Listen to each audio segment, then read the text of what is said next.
श्री स्वामी समर्थ। मित्रांनो, आपल्या प्रत्येकाच्या आयुष्यात पैसा खूप महत्त्वाचा आहे।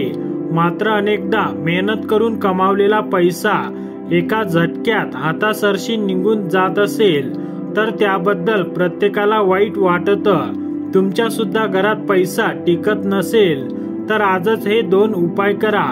1. जर घरात आलेला पैसा तुम्हाला टिकवायचा असेल तर घरातील तांदळाचा डब्बा कधीही रिकामा होऊ देऊ नका। यामुळे घरात आर्थिक चणचण भासू शकते, तसेच घरात येणारी लक्ष्मी सुद्धा नाराज होते। यासाठी घरात कोणत्याच वस्तूची कमी पडू देऊ नका। 2. घरातील पिठाच्या डब्यामध्ये 1 चांदीचे नाणे ठेवा। त्या नाण्यावर लक्ष्मीचा किंवा गणपतीचा फोटो ठेवा। यामुळे घरात लक्ष्मीचा वावर टिकून राहील आणि घरातील वातावरण सकारात्मक राहील, तसेच घरातील नकारात्मक ऊर्जा दूर होईल।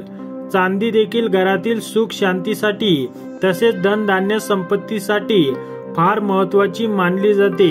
त्यामुळे तुम्ही हा मार्ग देखील अवलंबू शकता। आणि मित्रांनो, तुम्ही जर आपल्या चॅनलवर नवीन असाल तर चॅनलला सबस्क्राईब करा आणि व्हिडिओला लाईक करायला विसरू नका।